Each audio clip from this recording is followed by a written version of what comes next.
je suis Mayolek et je suis Disneyphile. On va enfin en finir avec cette période Disney.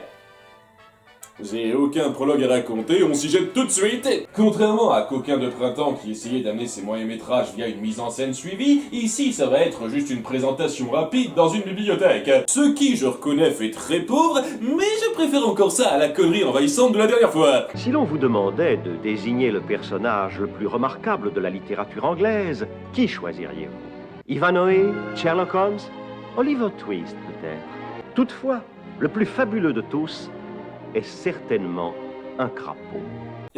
Ça dépend comment on définit fabuleux. Crapaud, aventurier incorrigible, tête folle, cerveau brûlé, ayant tout essayé, allant de marotte en lubie. Ok, avant toute chose, sachez que je vais défoncer ce segment, mais j'ai quand même beaucoup d'estime pour le vocabulaire qu'il emploie. C'est régulièrement ponctué d'expressions recherchées et de langage soutenu onctueux qui donnent une vraie personnalité à l'ambiance. Il a une nouvelle tocade.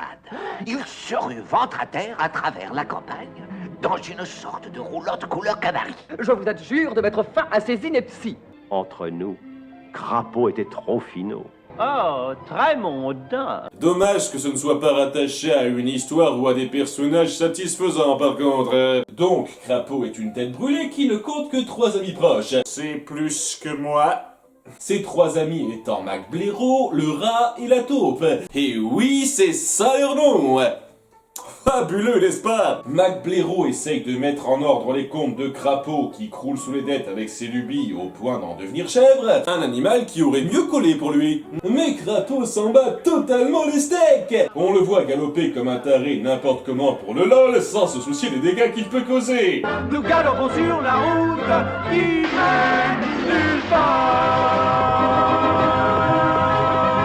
Et comme par hasard, on tombe sur la taupe et le rat. Et je vais dire un truc, j'avoue que j'ai du mal à saisir pourquoi ils sont potes. Il les écoute pas, il en a rien à cirer de leurs conseils, il se montre plus proche du cheval qu'il a acheté la veille que d'eux. Mon noble destrier, Cyril. Il y a un truc que je piche pas. Nous sommes ses meilleurs amis, n'est-ce pas? Oui. Oui, nous l'aimons beaucoup. Pourquoi? Oui, c'est courant de montrer une amitié entre des personnalités disparates, mais souvent on justifie un peu pourquoi ça marche. Ici, on a 3 bons gars qui essayent de soutenir un taré du mieux qu'ils peuvent, alors que ce dernier ne fait absolument rien pour eux. Peut-être que c'est mieux justifié dans le bouquin, mais là, rien n'appuie ce qui fait que cette relation perdure, et ça donne une des amitiés les plus incompréhensibles et nocives que j'ai jamais vues. Et ça en dit long, hein. Ça se rattache surtout au fait que notre héros se comporte en connard. Il y a une différence entre ne penser qu'à l'instant présent et être un insouciant inconsidéré envers tous ceux qu'on peut blesser. Et ce serait intéressant si le personnage subissait une évolution par rapport à ça, mais il n'en sera rien. Bref, il tombe en extase devant la nouvelle invention en vogue, l'automobile. Une automobile. Jésus, que d'heures merveilleuses j'ai manqué.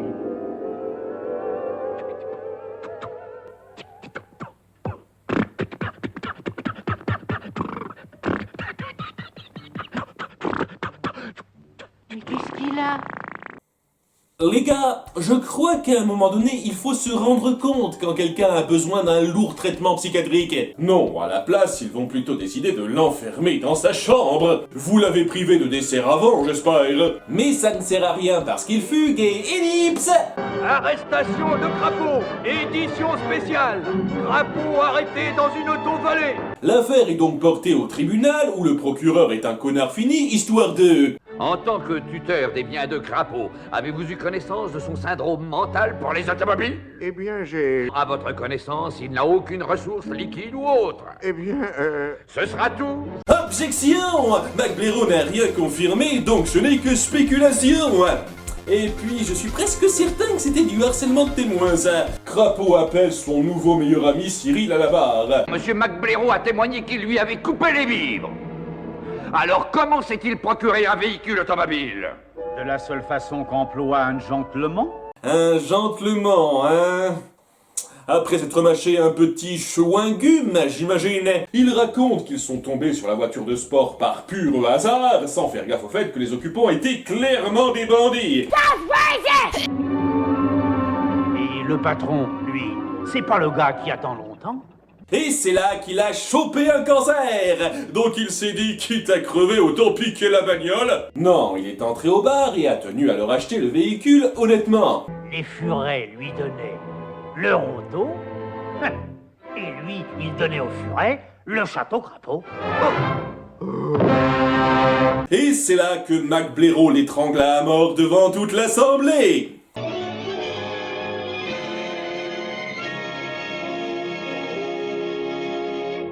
Non, il appelle à la barre le tavernier de l'endroit qui s'appelle Moustache, parce que trouver des noms c'est dur.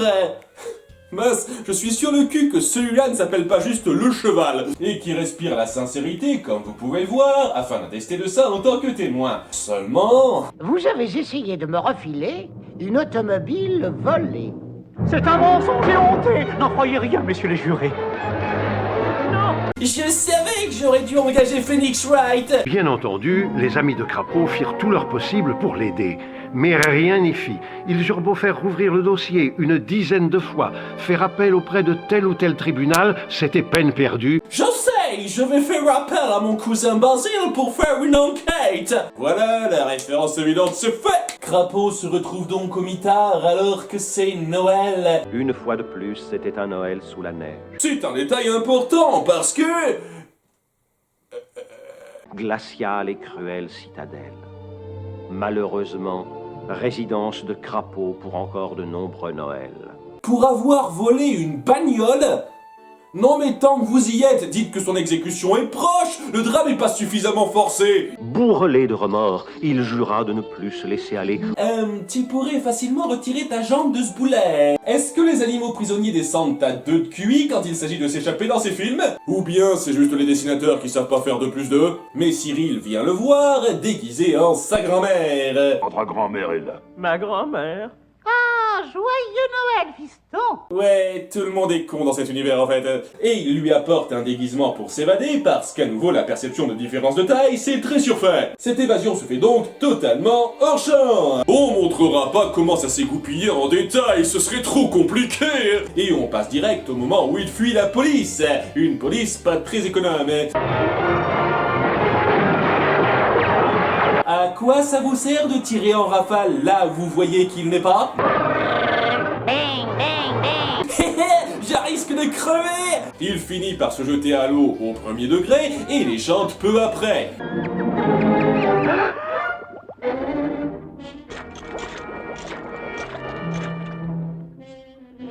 Et il mourut de faim, là où personne ne pouvait l'atteindre, littéralement sous le poids de sa culpabilité.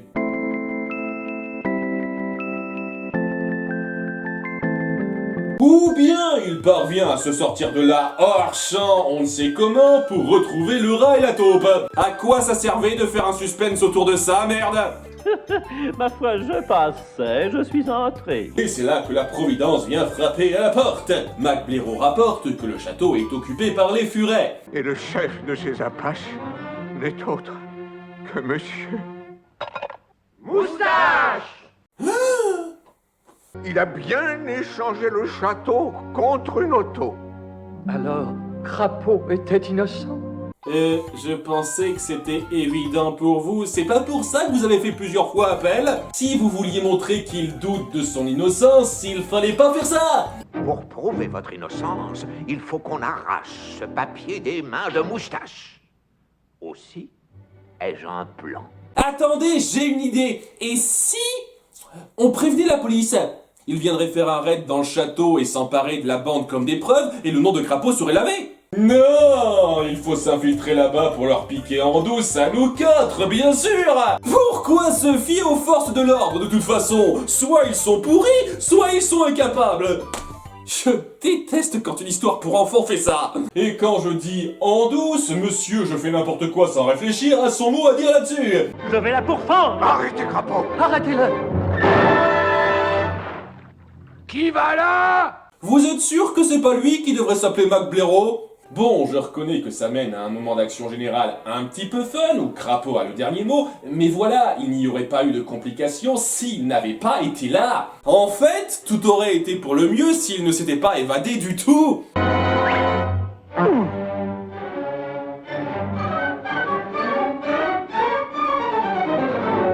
le papier. On me l'a volé. Oui, c'est exactement ce que tu viens de voir. Un peu dans la détente, vieux. Oui, il faut le rattraper. Est-ce que les taupes n'ont pas de reflet? Enfin bref, nos héros parviennent à se soutirer de là, le contrat est récupéré sans marque de pli, c'est magique, Crapaud est réhabilité sans être poursuivi pour évasion de prison, ce qui me semble être un délit plus grave que le vol de voiture, mais je suis pas spécialiste. Les Furets et leurs chefs ont très certainement eu le temps de fuir le pays après ça, vu qu'on ne les voit pas se faire arrêter, et les choses retournent à leur point de départ. Bonjour les amis. Venez, je vais vous montrer le monde. Haha, tout ça n'aura servi à rien. Mais réfléchissons, nous autres, taupes, rats et blaireaux, ne sommes-nous pas un peu envieux de Crapaud? Déjà, tu me traites pas de blaireau, ensuite, non. Je ne rêve pas d'être un maniaque taré dépourvu de bon sens. J'éprouve une certaine satisfaction intellectuelle à être posé quand il faut. La plupart du temps.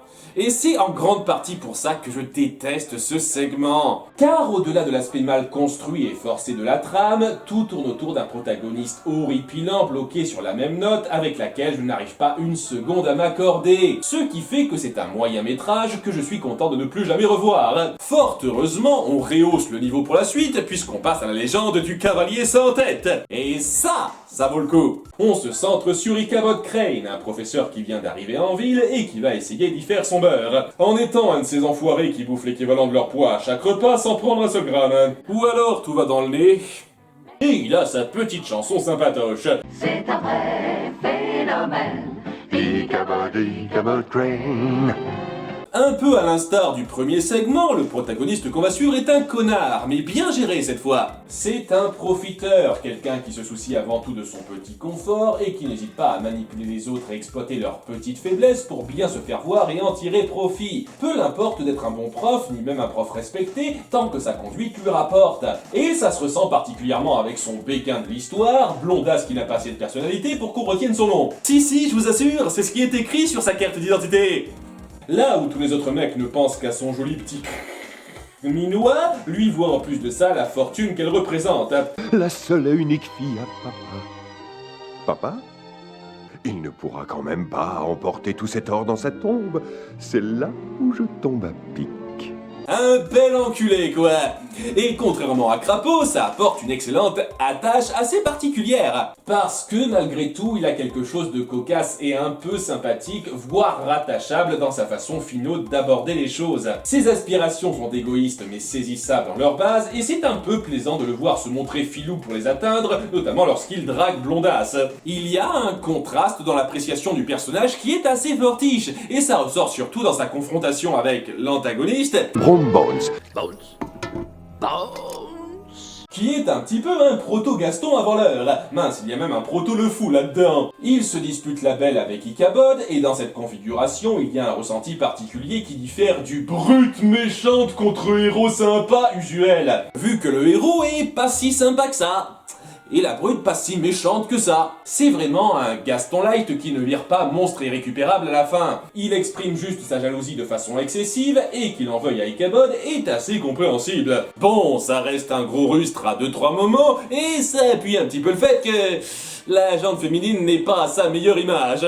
Outre l'ensemble de la populace du beau sexe qui est un tas de groupies clichés bien grasses, parfois au sens propre, Blondasse est juste la cruchasse qui acceptera le premier homme à s'affirmer devant elle et qui n'hésite pas à changer de bras à chaque fois. C'est les bons gros stéréotypes de la femme trophée, et ça a très mal vieilli. Elle aide à motiver nos personnages masculins, mais en soi c'est pas trop ça. Dans les mêmes eaux que la timide petit théâtre du chipotage.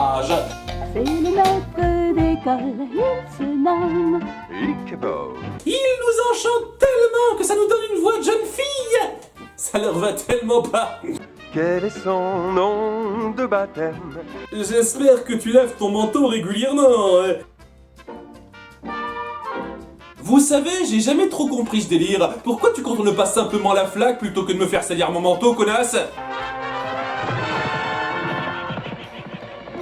Et étonnamment, Blondasse n'est pas mouillée du tout, elle.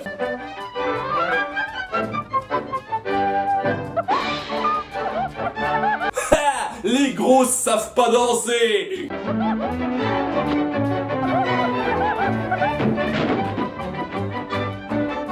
Et elles sont aveugles aussi. Et j'ai un dernier gros problème concernant la transition d'un morceau à l'autre. Oui, parce qu'il est censé y avoir une histoire de cavalier sans tête, si vous vous souvenez bien. Hein. Le moyen-métrage est structuré en 2 temps. Les 2 premiers tiers relatant la vie légère en ville, et le dernier, la légende du dit cavalier et l'horreur qu'il représente. Et on passe du coq à l'âne avec ça, narrativement parlant. Certes, la superstition d'Ichabod est rapidement montrée au début, mais rien n'amène à la chose en dehors de ça. Tout d'un coup, Gaston Light décide de raconter cette légende pour lui faire peur, parce que, on vous l'a pas dit, c'était Halloween.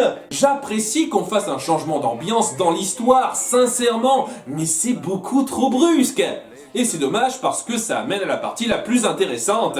Lors de la grande scène finale, on joue super efficacement sur la tension autour de ces bruits dans la nuit. Et lorsque, spoiler, le cavalier sans tête s'avère être réel, ce qui est difficilement un secret, mais bon, on opère un mélange ultra prenant entre l'aspect cartoonesque du personnage d'Ichabod et l'aspect horrifique du cavalier, qui amène une comédie couplée à un suspense vraiment agrippant.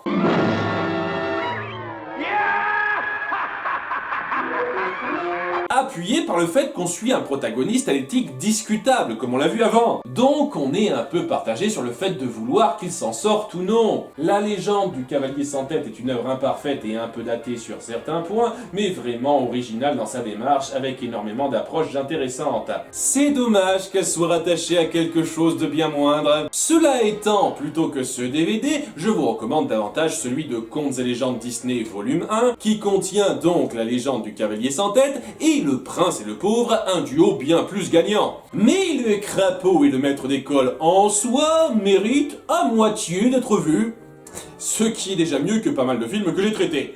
En tout cas, puisqu'on a parlé de protagonistes connards, on va continuer sur cette voie.